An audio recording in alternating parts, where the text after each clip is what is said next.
This morning, I had the honor of a meeting with women leaders to discuss a pressing and deeply troubling issue, the increasing cases of femicide in our country.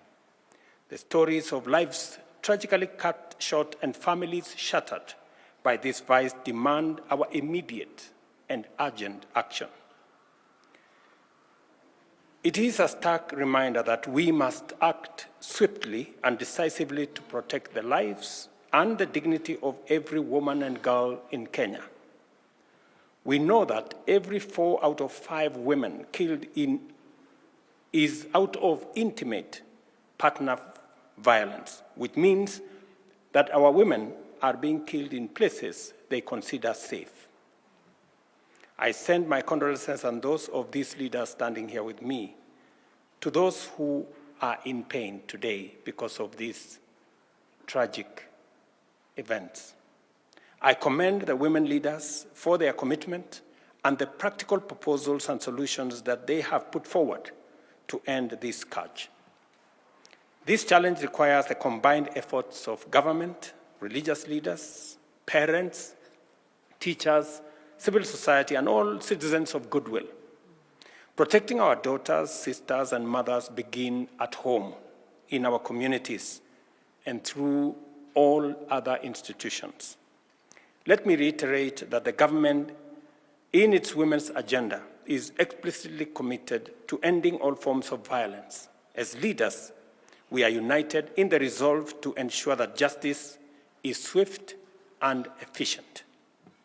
I have instructed the criminal justice actors to execute their mandate without delay, holding perpetrators of femicide fully accountable. Gender desks in police stations must be enhanced, and we will introduce similar gender desks services in hospitals to ensure victims receive immediate attention and care. At the same time, we must equip our young people with the skills and awareness to navigate the risks they face in society. Social media has become a dangerous avenue for exploitation, and I urge our young people to treat strangers on these platforms with utmost caution.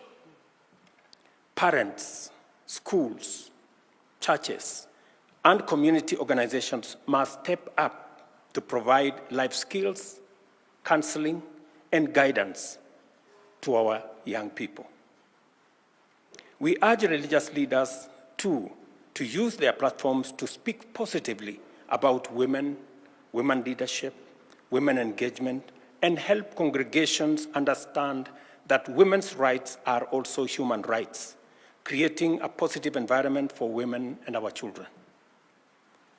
The government of Kenya is committed to ensuring that the structures that respond and support survivors do not re-victimize them. Matters psychological support and safe spaces for women and children are a priority in my office. Through the Women's Rights Advisor, we are launching a Safe Homes, Safe Space campaign during the 16 days of activism against gender-based violence that is going to start on the 25th of November. Our communities need education on the signs and causes of abuse and the resources available to victims. Awareness is a crucial step in prevention.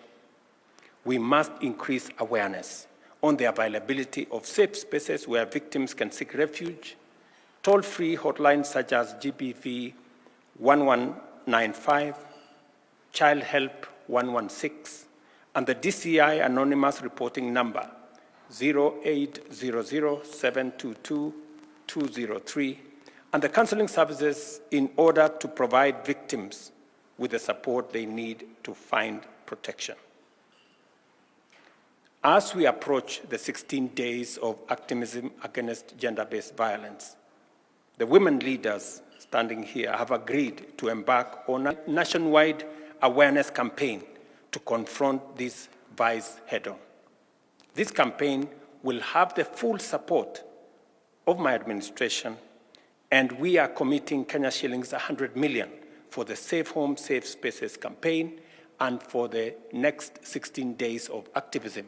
And these women leaders will lead the way in making sure that our girls, our women, are made aware of the dangers they face, especially when they engage with strangers, when they engage with people in social media, in strange places, with strangers. It endangers their lives and it weakens their ability to be able to extricate themselves. I urge every Kenyan to join in this movement, to speak out, to educate, and to stand united against femicide. Finally, parents have a crucial role, and I say so as a parent of 4 girls myself. Be present and approachable for your children. Let us create homes where children feel safe, supported, and loved.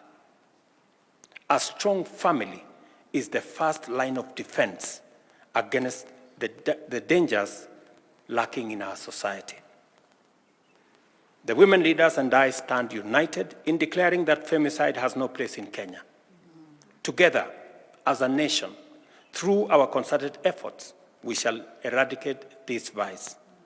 We must be relentless in protecting the vulnerable in our midst and unwavering in our mission to create a society where every woman lives in safety, dignity, and freedom from fear. Thank you very much, and I look forward, leaders, to working with you as we join hands, make concerted effort, work together, partner to make sure that we raise the level of awareness of the dangers that our girls, our daughters face in the hands of strangers and in the hands of people who don't mean well for our society. Thank you very much.